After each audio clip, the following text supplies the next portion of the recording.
to be able to have them on to talk about their reflections. And, sadly, there's been some sad things that have happened, many sad things that happened at the General Conference of the United Methodist Church in Charlotte, North Carolina. So that's going to be at 1:30 Central Time. Now, here's what I want you to know is I've been announcing it. This would be happening from my author page. But sadly, this morning, I've just had a little bit of trouble with Zoom and Facebook agreeing together. So I'm putting this now on my YouTube channel and then my personal Facebook page.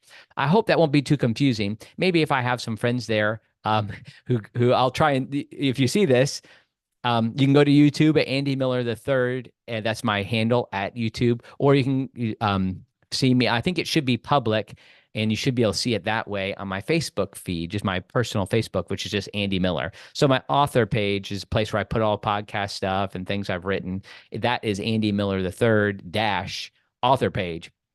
So this will be a little different. So I just wanted you to know that that's coming. I'm sorry for the inconvenience. I know several people have told me they're going to be on live with us at that time, but I wanted you all to be aware of that change. So again, this important interview is going to be coming up at 1:30 Central Time, 2:30 Eastern Time. I won't keep giving all the other times around the world, but you might have even seen already this morning, there was a clear word from the African delegates of the General Conference describing how they hadn't felt heard.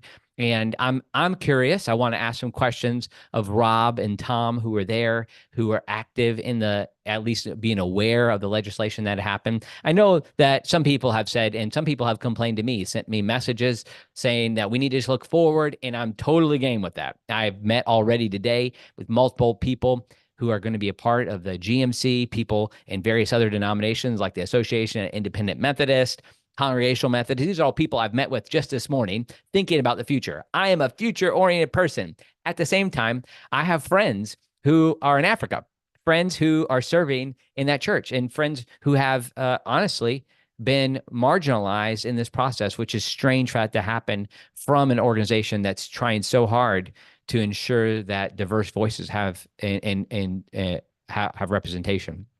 That's certainly not been the case. So because of that, I think this is a closing. And I think those of you who are worried that there's too much talk about the past, I understand that. But no, at least from my channel, that the primary emphasis has been upon where we're going. Now, at Wesley Biblical Seminary, where I serve as dean, we have United Methodist students, and we still serve those students, and we still serve people from denominations that aren't even Wesleyan that agree with us. But our mission is connected to Wesleyan vision for the world, who God has called.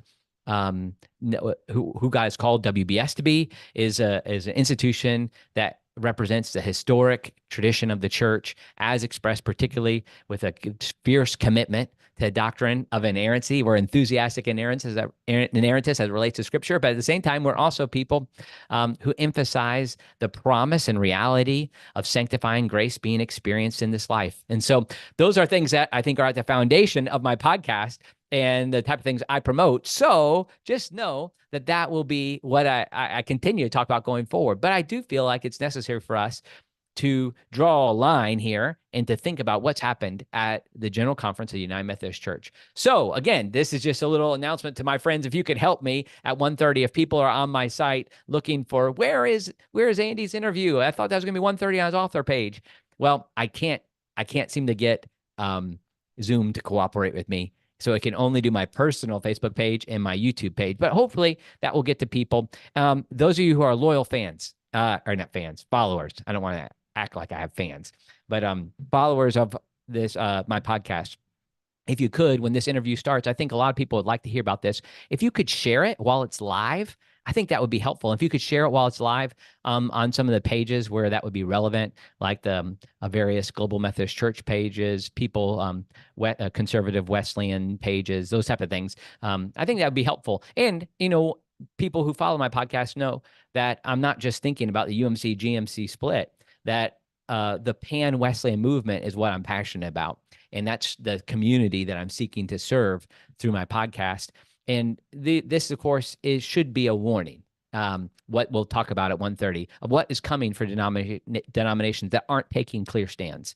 And when I say clear stance, it's not just having a good statement. It's having accountability and mechanisms to ensure that people are following through on the things that are being committed to as organizations. So I think that that's a part of the context of where we're going with this. So again, my friends who are following this, when it comes to 1:30, if you could help me know that this is wherever you're seeing this now, is where that podcast will be at 1:30, and also be at YouTube, where my handle is just Andy Miller III.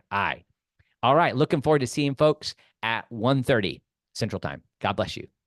Oh, one more thing. I'll have it on my regular kind of audio podcast. So if you follow me on Apple Podcast or Spotify, it'll be there too. God bless you.